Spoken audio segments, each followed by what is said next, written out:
বন্ধুরা, চলে এলাম নতুন একটা ভিডিও নিয়ে। আশা করি সবাই ভালোই আছো। আমিও ভালো আছি। তোমাদের উৎসাহ এবং অনুপ্রেরণায় নতুন নতুন ভিডিও পেতে চ্যানেলটি সাবস্ক্রাইব করে বেল আইকনে ক্লিক করে আমার সাথেই থেকো। আজ আমি তোমাদের জন্য একটা নতুন ভূতের গল্প নিয়ে এসেছি। আশা করি গল্পটা তোমাদের ভালো লাগবে। তাহলে দেরি না করে শুরু করছি আজকের গল্প। সকাল 10টা বাজে।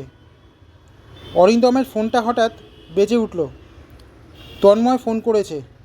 তন্ময় বিদেশ থেকে ফিরছে। প্রায় 10 বছর পর তন্ময় বিদেশ থেকে দেশে ফিরছে।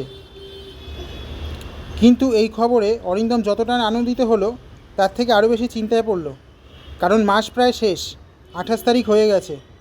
এদিকে টাকা পয়সাও হাতে বিশেষ কিছু নেই। কোনো রকমে একটা সামান্য মাইনে চাকরি করে ওর দিন যায়। যদি মাসের প্রথম দিক হতো তাহলেও ও এতটা চিন্তা করতো না। কিন্তু মাসের শেষ, তারপরে বিলেত ফেরত ব্যবসায়ী বন্ধু আসছে। তাকে তো আর ডাল ভাত খাইয়ে বিদায় করা যায় না। তাকে বেশ ভালো মতোই খাতির যত্ন করতে হবে। কিন্তু পকেটে টাকা না থাকার কারণে ও বেশ চিন্তায় পড়ল। কিভাবে কি করা যায় কিছুই বুঝে উঠতে পারছিল না। কোনো রকমে নিজেকে সামলে নিয়ে, মনের সেই চাপা অস্বস্তি নিয়ে ও আস্তে আস্তে দিনের কাজগুলো শুরু করলো। দেখতে দেখতে নির্দিষ্ট দিনে নির্দিষ্ট সময় ওর বন্ধু এসে হাজির হলো। প্রথমেই ফলের রস খাইয়ে ওরা গল্প শুরু করলো। দুজনের মধ্যে বেশ ভালোই গল্প আড্ডা চলছিল। কিন্তু মনের মধ্যে একটা চাপা অস্বস্তি ওর চলছিল, যেহেতু হাতে টাকা পয়সা বিশেষ কিছু নেই।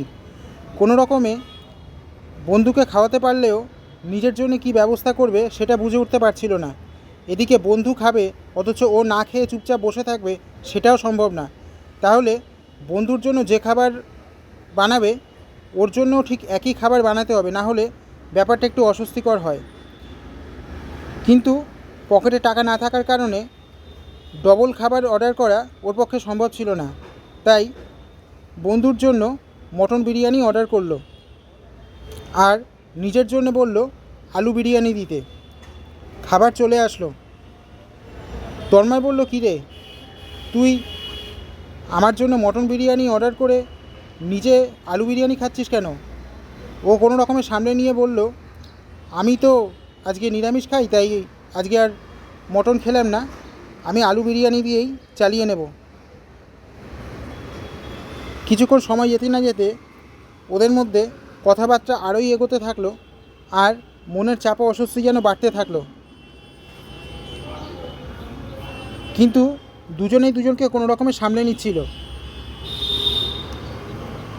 ওরা দুজন ছিল ছোটোবেলা থেকেই খুব ভালো বন্ধু। একজন বিদেশে চলে গেল, ভালো টাকা রোজগার করলো, আর আরেকজনের কপাল মন্দ, তাই সে দেশে থেকেই কোনো রকমে একটা সামান্য মাইনে চাকরি করে দিনগুলো কাটিয়ে দিচ্ছে। এইভাবেই ওদের দিনগুলো চলে যাচ্ছিল। দেখতে দেখতে 10টা বছর হয়ে গেছে, অবস্থার কোনো পরিবর্তন হয়নি।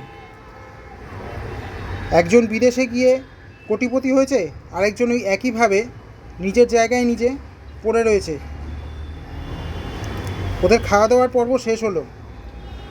বন্ধুকে গাড়ি অবধি এগিয়ে দিয়ে বাড়িতে এসে টেবিলের ওপরে একটা চিঠি আর একটা ব্ল্যাঙ্ক চেক দেখলো। তাতে ও অবাক হলো, ভাবলো যে এই চিঠি আর চেক কোথা থেকে আসলো। খুলে দেখলো চিঠিতে লেখা রয়েছে, তোর আর্থিক অবস্থার কথা আমি জানি, আর তোকে সাহায্য করার জন্য, তোর আর্থিক অবস্থা দূর করার জন্যেই আমি এখানে এসেছি। তুই ভাবিস না যে তোকে অপদস্থ করার জন্যে আমি বিদেশ থেকে এখানে এসেছি। ওখানে একটা ব্ল্যাঙ্ক চেক রাখা আছে, চেকে সই করা আছে, টাকার অঙ্কটা তুই তোর ইচ্ছা মতো বসিয়ে নিস। এই কথাই যেন ওর মাথা ঘুরে গেল। প্রাথমিক ধাক্কাটা সামলাতে ওর 1 ঘন্টা লেগে গেল। ও বুঝে উঠতে পারল না, ওর বন্ধু তো ছিল বিদেশে, তাহলে কিভাবে ওর আর্থিক অবস্থার কথা জানলো? আর ওর তো কারোর সাথে কোনো যোগাযোগও নেই। তাহলে এই খবরটা ওর বন্ধুকে দিল কে? আর এই চেক কখনো রেখে গেল, এই চিঠি বা কখন রেখে গেল, কিছুই তো বুঝে উঠতে পারছে না। ব্যাপারটা কি হলো কে জানে। এইসব আকাশ পাতাল ভেবে ওর যেন প্রেশারটা বেড়ে গেল।